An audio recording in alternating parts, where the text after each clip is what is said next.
Ici Louis Lemieux, député de Saint-Jean et ex-journaliste et animateur. La chaîne YouTube que vous regardez en ce moment, Studio Saint-Jean, c'est ma chaîne au service de ma communauté. Comme ça, j'espère pouvoir aider les gens d'ici à mieux communiquer entre eux et avec vous. L'idée, c'est que les citoyens, les groupes communautaires, les organismes qui viennent me rencontrer dans le bureau ont beaucoup à dire et je voudrais que beaucoup plus de gens l'entendent. Donc, comme ça, tout le monde, vous y compris, allez savoir qui ils sont, ce qu'ils font, pourquoi ils le font, comment ils le font et pour qui ils le font. Abonnez-vous à ma chaîne, j'en ai tout plein comme ça. Et que ça commence à sentir l'été. Les terrains de soccer, de baseball vont se remplir et pour ce qui est du soccer préscolaire au Richelieu, ça commence le 22 juin. Isabelle Bernard est avec nous pour nous en parler et il faut tout de suite dire qu'il est trop tard pour s'inscrire. Définitivement. Les inscriptions ont terminé hier, Bon. mais on veut toujours en parler quand même. Hein? Oui, On n'est jamais avare de publicité. Les inscriptions sont terminées. Ça veut dire que vous êtes capable de nous dire combien vous allez avoir de jeunes cette année? On va rouler autour du 570 enfants. Là, c'est préscolaire, ça, là. Oui, mais en fait, on a encore gardé le nom préscolaire parce que c'est quand même notre 7e année d'activité. Ouais. Au départ, la fondatrice, Kathleen Jobin, elle avait ouvert ça uniquement pour les 3-4 ans. Et puis, les 3-4 ans ont vieilli et les familles aimaient beaucoup la formule. Alors, quand moi, je suis arrivée il y a 3 ans à la tête du conseil d'administration, je dis, bon, ben écoutez, on va répondre à la demande. On va ouvrir une tranche d'âge de plus. On est allé avec le 5-6. Et ensuite de ça, ben l'année suivante, ils nous ont demandé, ben on pourrait avoir un petit peu plus jeune. Alors, on l'a essayé. On a fait un 30-35 mois, qui n'est pas tout à fait 2 ans et demi à 3 ans, qui a très bien fonctionné. Et donc, cette année, on a étiré ça encore une fois, 7, 8 et 9, 10. Mais là, on est à pleine capacité. Oui, là, après la ça... La prochaine fois, vous changez le nom, parce que préscolaire, oui, ça a c'est plus ça. d'allure. Exactement. Donc, on n'a pas changé le nom, mais si on était vraiment... au pied de la lettre, ça serait préscolaire et scolaire. Alors, nos plus jeunes vont avoir 30 mois, puis nos plus vieux vont avoir 10 ans.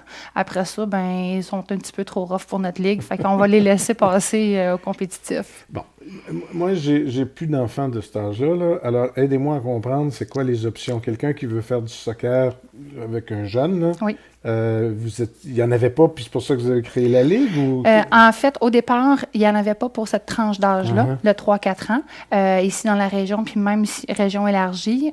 C'est d'où l'origine de l'association. Ensuite de ça, je sais qu'il y a des organismes aux alentours qui ont décidé d'accueillir les plus jeunes parce qu'ils pensaient, bon, que c'était qu'à 6 ans, qui était l'âge de la première année, mais finalement, on commence à bouger dès qu'on s'est marché. Là. Surtout alors, le soccer. Ben oui, parce que c'est courir, en fait, avec le ballon, tout ça, tu sais, c'est surtout aussi pas beaucoup d'équipement. Mais pour revenir à la question, en fait, donc, c'est ça, il n'y avait pas d'offre pour les 3-4 ans, alors c'est de là que c'est parti. Ensuite de ça, il faut bien comprendre que nous, c'est une association qui est récréative. Alors, il n'y a aucune compétition. On n'a même pas d'arbitre sur les terrains. On ne tient aucune fiche, aucun score de fin de saison. Il n'y a pas de statistiques. Il n'y a pas de statistiques, il n'y a pas de tournoi. C'est vraiment, on veut... Mais y a-tu des médailles? Ils ont leurs médailles. Okay. Les enfants, c'est sûr que ça c'est leur petit cadeau de fin de saison. Ils ont toutes leurs médailles de participation qui est magnifique. Mais il n'y a pas de gagnant, passant. il n'y a pas de perdant. Oui, non, exactement. Alors, parce qu'à cet âge-là, ce qu'on veut primer d'abord, c'est vraiment, que tu gagnes ou que tu perdes, tout ce qu'on veut, c'est que tu bouges. OK? Et puis aussi, il y a de plus en plus des parents qui vont garder leurs enfants à la maison dans toute la portion préscolaire. Alors là, c'est des mettre en contexte avec d'autres enfants avant qu'ils s'en aillent vers la prématernelle, la maternelle et tout ça. Donc, parce que souvent, l'été, on est peu moins avec les gens de notre âge. Puis après ça, des fois, les rentrées sont un petit peu difficiles pour certains enfants. Fait qu'on continue de les garder avec des gens qui sont de leur âge. C'est pas nécessairement leurs amis. Fait que, tu sais, ça aide aussi à ce moment-là pour ceux qui c'est leur première année à l'école. Mais aussi, c'est que toute la famille est invitée à participer parce que les entraîneurs qui sont sur place, en fait, on dit entraîneurs parce qu'on se comprend comme ça, mais les entraîneurs, c'est pas des entraîneurs certifiés, c'est les parents de ces enfants-là. Donc, c'est des parents bénévoles qui vont donner leur nom.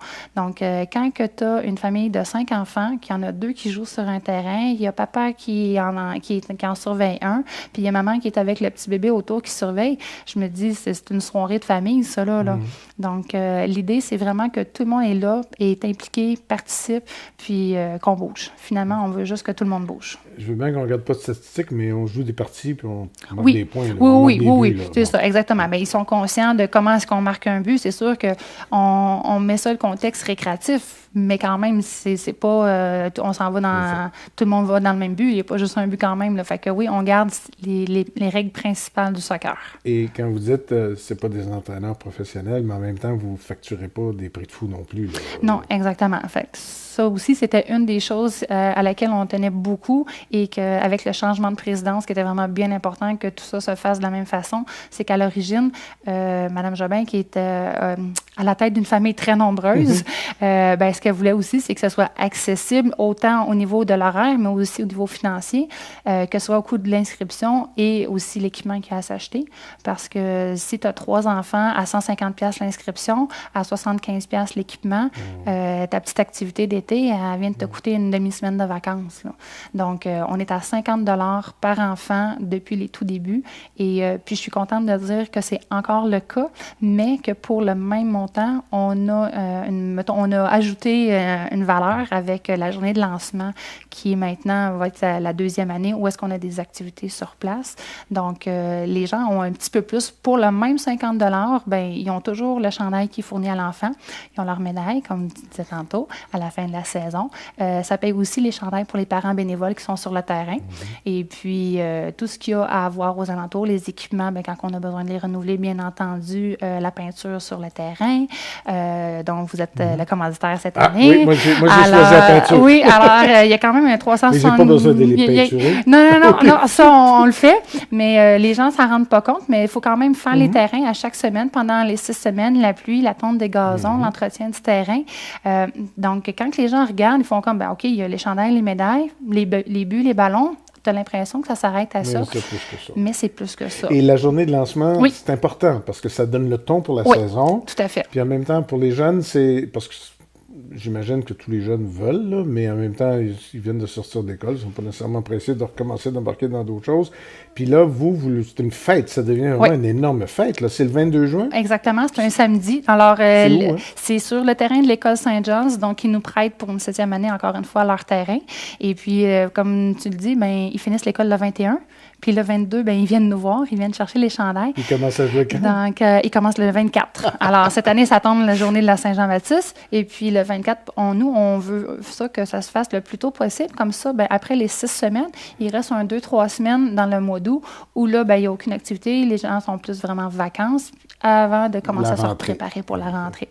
Donc, cette journée-là, l'année passée, c'était une première. On a voulu tenter l'expérience qui a été magnifique. Donc, les gens ont vraiment très bien répondu à l'appel. Et puis, on réitère avec un petit peu plus long. Donc, les gens, à partir de 9 h le matin, ils viennent. Principalement, l'idée, c'est qu'ils viennent chercher leur chandail d'équipe, autant les enfants que les adultes. Mais, tu sais, on était comme, bon, on va donner un chandail puis ils s'en vont. Tu sais, 5 minutes, non, ça se fait pas. Alors, on a des ballons qui sont donnés avec le logo des lézards qui sont dessus. J'ai des photos de ça de l'année passée. Oui, certainement. On va regarder ça parce que quand je dis que c'est une grosse affaire, quand on regarde les photos, on voit vraiment que c'est une grosse affaire. Bon, on donne... Donc, c'est ça. Ballons, on donne les ballons. On Ici, donne les chandails. Il y avait les maquilleuses qui étaient là, qui faisaient des petits tatous au airbrush, des lézards. Ici, il y a on beaucoup de monde. Oui. Vous avez eu combien de monde l'année passée? Ben, en fait, de nos 450 inscrits, on en a 420 qui se sont présentés cette journée-là. Avec les parents? Avec les parents, la fratrie. Bon, on joue au ballon, tant qu'à être là. Effectivement. Sur le terrain gazonné, ben, on a monté les buts de soccer, on a monté des petits circuits, des activités pour que les gens, les enfants, puissent voir un peu à quoi s'attendre. Parce que la thématique, c'est vraiment soccer. Oui. Mais en même temps, il ne faut pas être fanatique, là. Je veux dire, c'est comme pas un prétexte, mais c'est c'est un prétexte pour bouger. Oh, oui, tout à fait. Il faut faire du sport. Exactement. Oui, je ne suis pas gênée. Qu'est-ce que tu faisais là, les autres? Quelqu'un s'est fait mal? Non, pas du tout. Donc, c'est Mathieu et sa conjointe qui sont des parents dont leur enfant était dans la ligue. Et puis, bon, moi, je voulais avoir un petit peu un peu d'animation. Puis là, j'ai demandé, j'ai-tu des parents qui sont pompiers, policiers ou ambulanciers? J'aimerais ça, moi. Puis, Mathieu a répondu à l'appel avec la compagnie compagnie des ambulances de Merce. Ils sont venus sur place, puis là, les enfants pouvaient vraiment entrer dans l'ambulance. J'adore ça. Oui, tout voir, tout toucher, les équipements, tout ça, tout expliquer. Puis en même temps, il y avait un petit peu de sensibilisation aussi. Du merchandising, comme ils disent. Exactement. Oui, on a fait de la vente d'équipements. Marketing, Les chandails, les lanières, les porte-clés. Cette année, on ajoute des foulards aussi. Franchement, on a fait un très beau design. Sur cette photo-là, on a quelques entraîneurs, conseil d'administration, les bénévoles qui étaient là cette journée-là, des enfants, avec l'affiche que vous allez voir vraiment. Vous avez eu du beau temps aussi. Hein? Oui, on a été chanceux. On a été chanceux. Donc, quand vous allez passer sur la rue Saint-Michel à partir du 22 juin, vous allez voir notre bannière de la Ligue des lézards qui va être là jusqu'à la mi-août. Ligue des lézards. Oui, bien, en fait, le nom très long, Association soccer préscolaire du Haut-Richelieu. C'est très long, puis c'est même plus vrai, c'est plus préscolaire. Oui, c'est ça. Mais justement, par la représentation, quand on dit les lézards, les gens, ils savent de qui on parle. Alors, les lézards vont jouer pendant combien de semaines? 6 semaines. 6 semaines. Et chaque enfant, quand il s'inscrit, va jouer au moins une fois par semaine. Il joue une fois par semaine, oui. Et les parents qui ont des fratries à gérer ne sont pas nécessairement le même soir. S'ils ne veulent pas, ils pourraient retourner. Bien, en fait, chaque catégorie d'âge, à part le 30-35, est offerte à tous les soirs. C'est logique. Okay. Donc, moi, j'ai ma fille qui a 5, j'ai mon gars qui a 7. Donc, ma fille joue de 6 à 7, puis mon garçon joue de 7 à 8. Donc, on reste un petit peu plus longtemps, mais au moins, on peut se permettre de se déplacer juste un soir. Et ça vous fait combien de soirs de soccer, ça? 4 soirs par semaine. C'est une job à temps plein. Vous venez de pogner pour l'été? Oui. Personnellement, moi, je n'y suis pas tout le temps. Moi, non, mais l'organisation. Mais oui, l'organisation. Parce que mais oui, 4 soirs. Il n'y a pas 3 permanents puis de 4 temps partiels là-dessus. Là, c'est tout bénévole. Là. Exactement. De là, mon intérêt pour la partie bénévole de l'affaire et commanditaire, parce que, comme vous l'avez dit, moi, j'ai choisi la peinture. Mais l'idée, c'est que pour grandir comme vous le faites, vous avez besoin de plus en plus de partenaires et de plus en plus de commanditaires. Oui. Pour la grosse journée du 22, ça doit être pas facile, mais ça doit être plus... le monde sont plus parlables parce qu'il y a une grosse foule. Oui. Alors, oui, je vais y aller. Comme là, je vois que vous avez machin chouette sur votre chandail. Oui. J'imagine que... On a un certain bric-à-brac qui va venir faire son tour.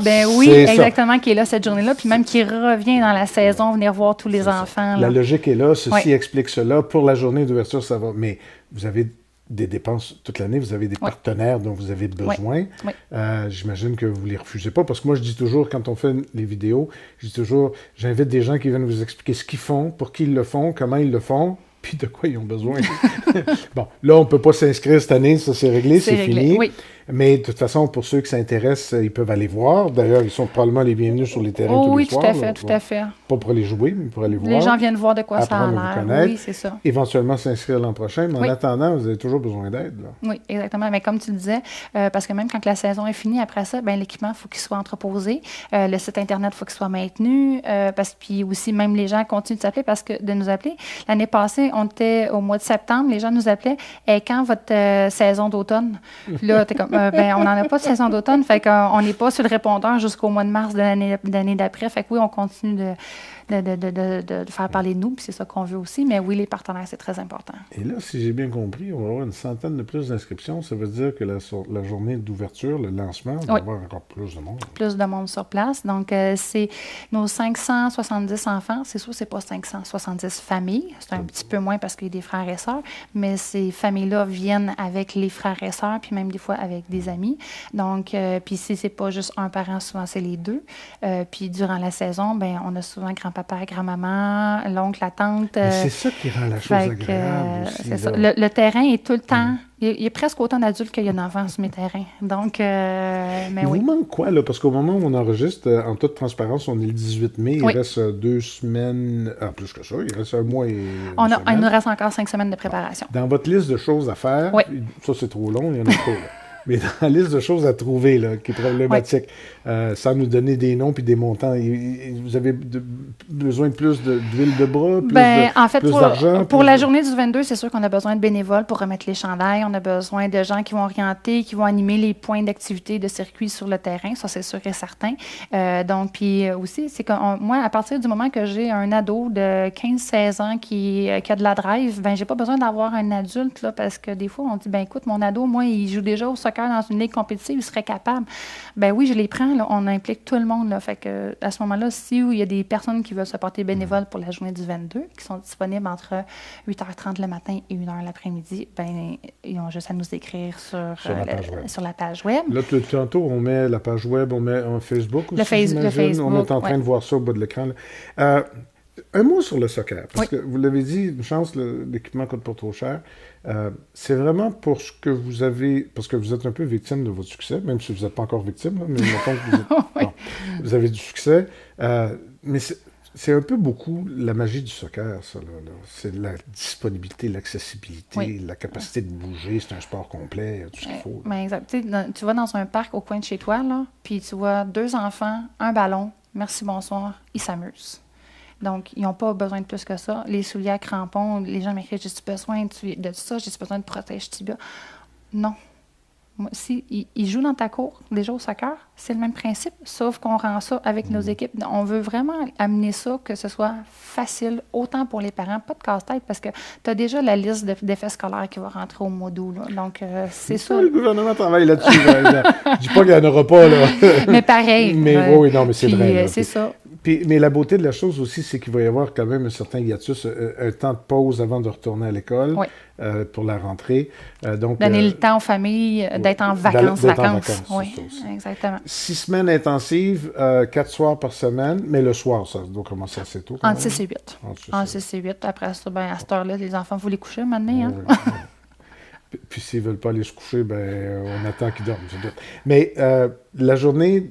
Ça, j'insiste là-dessus. La journée d'accueil, le 22, ça, c'est un beau moment à passer. Quelqu'un qui va là, même si ses enfants sont rendus grands, là, c'est pas grave. Oui, c'est une tombola. Puis voyez-vous, moi, j'ai des gens dans mon entourage qui sont même pas avec des enfants inscrits dans la Ligue, qui m'ont dit « Ah, ben regarde, t'en as besoin d'être, moi, je vais aller voir du monde, donner les trucs. » Puis tout le monde est heureux, tout le monde est content d'être là. Les enfants, quand ils reçoivent leur chandail, puis il y en a que c'est pas leur première année. Fait qu'ils sont comme « Ah, ben moi, j'ai le jaune, j'ai le rouge, j'ai le vert à la maison. Là, je suis content, je suis d'un bleu, j'en ai un de plus sur ma liste. » Fait qu'ils sont vraiment, ils ont leur petit ballon à la couleur de leur chandail. Donc, tout ça, là, quand les enfants y arrivent, comme tu disais, même si l'école vient juste de finir, ils sont contents parce que là, ça veut dire qu'ils jouent dehors. Là, ils n'ont plus besoin de se casser. Beau temps, mauvais temps le 22? Beau temps, mauvais temps, oui, parce qu'on va faire ça à l'intérieur si jamais... Oui, vous avez de la place. Oui, exactement. Parce que oui, il faut les remettre, ces chandails-là. Il te reste encore 1 mois et 1 semaine pour préparer ça. Oui, pour continuer à trouver des personnes qui voudraient contribuer monétairement. Aussi, j'allais dire, les bénévoles, c'est une chose. Des partenaires, Machin Chouette, c'est une très bonne idée. Il y en a sûrement d'autres qui pourraient ou qui voudraient. Et maintenant que ceux qui écoutent et qui regardent ceci comprennent cela, théoriquement, 1 + 1 + 1, ça va peut-être faire 10-12, on le souhaite. Oui, nous, en fait, ça nous prend des gens pour juste venir prendre la facture de la toilette chimique, des choses comme ça, l'entreposage, le petit Go-Cube qu'on va avoir sur place. Quelqu'un qui a de l'entreposage qui peut vous l'offrir. Oui, aussi, mais c'est ça. Quand c'est pas un chèque, ça peut être, moi, j'ai ce que... services. C'est ça, exactement. J'ai ce que tu as de besoin, c'est ça. Puis il y a certaines compagnies qui nous font à prix réduit aussi. On comprend que des fois, ils peuvent pas tout donner non plus. Mais au moins, écoutant, c'est déjà ça. Mais si on l'a à tarif réduit, pour moi, c'est sûr que ça fait une différence au bout de la ligne quand je fais le budget. Hein?